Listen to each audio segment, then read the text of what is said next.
Welcome to Store Brands Spotlight. I'm Greg Sleater, Executive Editor of Store Brands. Our guest is Leilani Latimer, Fairtrade USA's Chief Commercial and Marketing Officer, leading the organization's commercial transformation and growth. Leilani joins us to discuss Fairtrade's recently released report, An Investment in Trust, Conscious Consumerism Goes Mainstream Despite Economic Headwinds. Leilani, welcome to Store Brands Spotlight. Thank you. Pleased to be here. And we're glad to have you.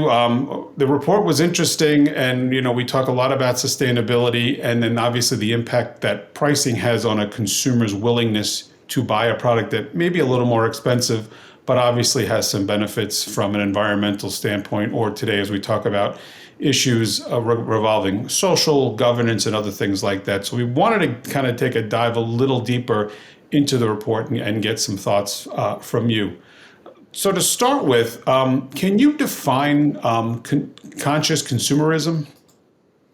Absolutely. The conscious consumer is actually just a person who shops their values. You could say that the conscious consumer is a person who deliberately makes purchasing decisions based upon social, economic, or environmental impact of the product that they're buying on the world. But I just like to say it's a person who shops their values. And this group of consumers, how is it evolving and is it growing in number? It is. That's what's exciting about our recent Consumer Insights report. In fact, we may need to stop considering the conscious consumer as a distinct persona, because what we're seeing is that sustainable purchasing behaviors and desires are increasing across personas. And I say that because most organizations in marketing tend to use buyer personas. And what we called out in our report is the persona that's growing the most is called the drifter. And the drifter is a growing segment. And what that means is that buyers are moving around from their previously defined personas, which I like because I think we tend to be more diverse people than the boxes we get put into as consumers. But what's interesting is that this matches what other research has pointed to. In fact, there's a Capgemini 2020 study called Consumer Products and Retail, and they show that 87% of buyers will purchase a product because the company or the brand advocates or stands for an issue they care about. And 53% of consumers, so 57% in the 18 to 24 age group, have actually switched to lesser brands because the brand was more sustainable. Interesting. There were a lot of significant takeaways in the report. Can you highlight for us a couple that kind of stood out to you? Absolutely. I say it's all trust. So in challenging times with inflation up, stock down, mostly uncertainty high, and a year where I would say a real stress test for consumer attitudes towards sustainability and social responsibility, I was very pleased to see that actually sustainable purchasing behavior has increased. And that to me is based upon trust in the brand, trust in the product, and trust in the promise that the brand is making about the product. The result in our survey on label awareness and purchasing behavior, those held steady. And they grew, in fact, across a range of, as I said earlier, a range of these customer segments, despite economic headwinds. So what I think is important is not just recognition of the seal, but propensity to purchase. So again, and trust. So 77% of all consumers said that a third-party certification is a trustworthy indicator when they make purchasing decisions. And 55% of millennials or 48% of Gen Zs, even with inflation, said they would pay 20% more for a Fairtrade certified product. So these are important signals of, again, the importance of the claim, the visibility of the claim on package, if you will, but also, again, purchasing propensity to purchase. But we always talk about inflation, and I think over the years, as sustainability has become more of an effort, or an issue, if you will, there's always been some concern of what impact that higher prices have. Has inflation had an impact on the issue of sustainability and how people shop, or are you seeing that's less and less now? Well, I think inflation is definitely putting pressure on everybody. It's putting pressure on consumers to be more discerning in their shopping behaviors. But just as they don't want to compromise on value, they don't want to compromise on values. The same pressure extends to brands and retailers who don't want to raise prices for their customers, but they can't cut margins. And I think this actually speaks to the growth of private label products. In fact, last week I read that store-branded product sales had hit record highs in 2022, increasing 11% over 2021, and national brand sales were up 6%. So this, in my opinion, is both a fair trade and a private brand opportunity. In fact, we work with many large retailers as they think about how they can add additional value to their private label offerings. We're seeing them using third-party supply chain certifications like Fair Trade to distinguish their own brands and build greater trust with their loyal consumers. I also think there's another turning point that we've met, in particular regarding consumer recognition of supply chain problems. And companies or brands need to prove that their sustainability programs are more than just marketing statements. When we look back at the recession of 2008, which I think is an important indicator, the brands that continued to make bold investment in sustainability during those tough economic times weathered the recession much better than other traditional brands who did not. And while that might seem counterintuitive, those companies actually doubled down on some important initiatives: innovation, waste reduction, and quality improvement.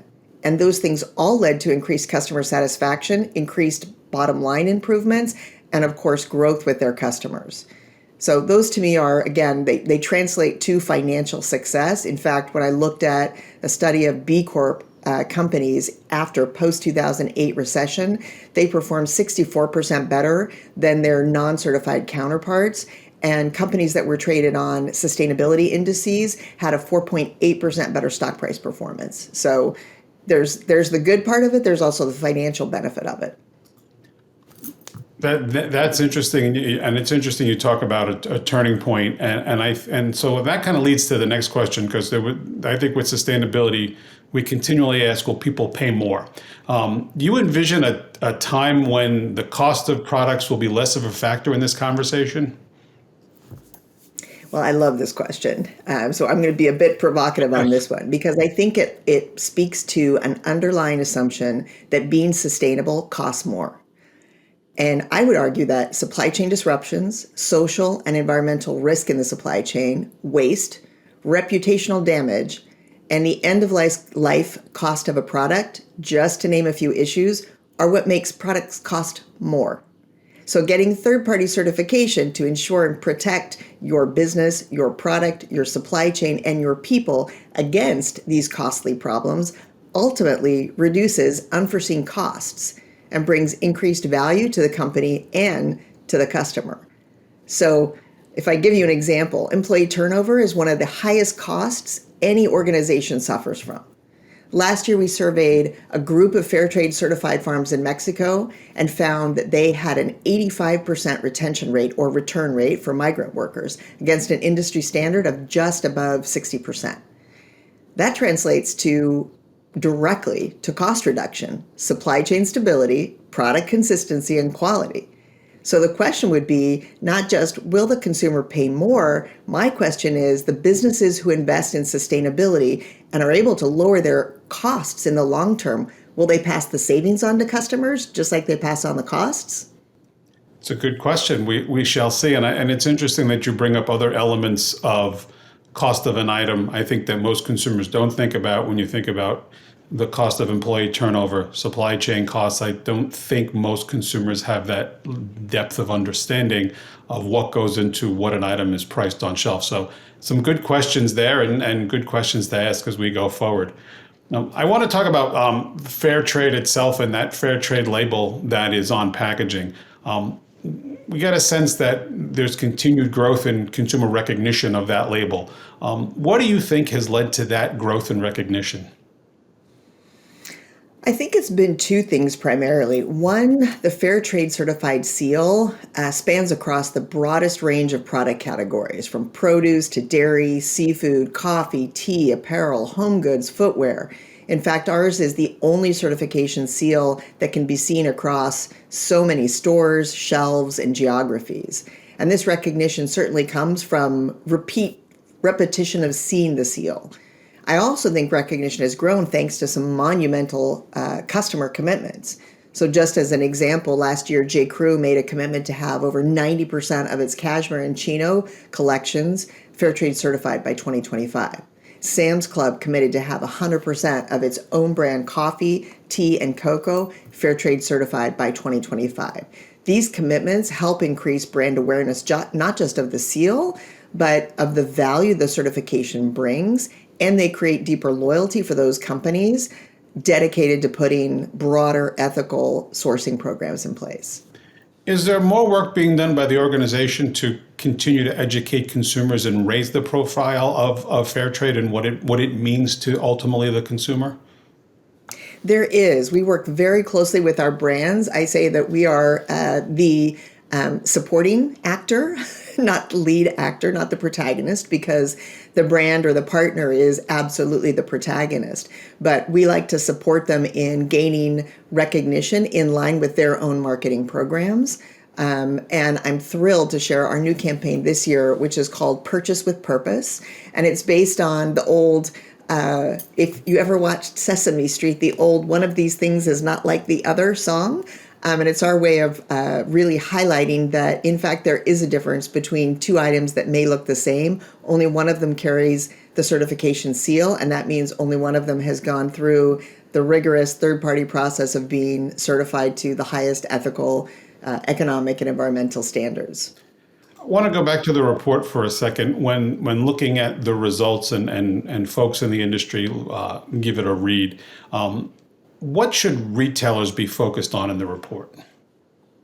So retailers, I think, have the largest opportunity here. And in fact, over the last year and a half, we've actually worked to build out our relationships with retailers to help them really execute to their ethical purchasing commitments. So retailers expanding fair trade certification in new areas of their supply chain and product offerings is their biggest opportunity. Looking at where they may have risk in their supply chain, but also where they may be able to add customer value. I always say it's these two things. It's risk mitigation and value creation. That's really what the big benefit of sustainability is. And it's not one versus the other, it's both together. So a great example would be an expansion across the store. Again, if you think about any grocery store you've been into or even a clothing store you've been into, it's really expansion across the store, which is their opportunity. Seafood is a great example of that. Last week, I read a study entitled "How Ethical is the Seafood You Eat?" And that was followed by a Greenpeace study almost the next day on sustainability certification programs across fisheries and aquaculture and how retailers may be at risk by not addressing ethical sourcing standards where they're all focused on the environmental sourcing standards. So I think recognizing certifications like ours as part of a retailer's overarching ethical and environmental sourcing program is a big step. As I said earlier, making these big commitments is important, and then we step in to help them, really help connect them to the producers and suppliers, if you will, to start executing to that and delivering on the promise. And along the same lines, as a product supplier, what should they be looking at as some important elements in this report? Well, I think it's the flip side. I think it's going back and looking at what retailers are focused on and seeing where their opportunities lie. Seeing that the retailer has made a commitment, seeing that they're looking to improve again and mitigate risk in supply chain, maybe finding out or reading the news about issues in supply chain and being able to step in and offer again that supply chain resiliency, and the certification is a great opportunity for any producer or product supplier. And then for Fair Trade USA as an organization, what are some initiatives that are currently a focus for the organization? Well, we are always focused on improving and innovating our certification standards. Standards don't stand still. The world changes, and it's very, very important that we innovate and we continue to look at meeting the need. And as we think about our mission, which is to drive impact to farmers, fishers, workers across the world, making sure that we're continuing to focus on that and address that. So late last year, we released a full update to our factory program standard, and this innovation gives us, in fact, the opportunity to work with new partners in new geographies with new factory types. So from footwear to toys and to cosmetics. Last year, we announced certification of Elf Cosmetics. It's the first cosmetic company we've certified with our factory program. So it's been able to innovate the standard and continue to work with new partners. Part of our innovation is also looking at how we can work with more domestic producers, from farms to factories. Many people do not think of fair trade certification as a North American program, and yet many of the same supply chain risks exist here at home. So this is also a value add opportunity. As you think about it, companies are thinking about local sourcing, or what is now called friend shoring. So really, rather than outsourcing or offshoring, friend shoring. And we're excited about the way our program addresses these unique needs as we think about the North America marketplace. And finally, expansion. Last year, we celebrated the milestone of having generated over $1 billion of additional income for workers in 60 countries. Now we're looking towards the next 1 billion and how we can continue to create impact for farmers, fishers, workers, their families, and their communities.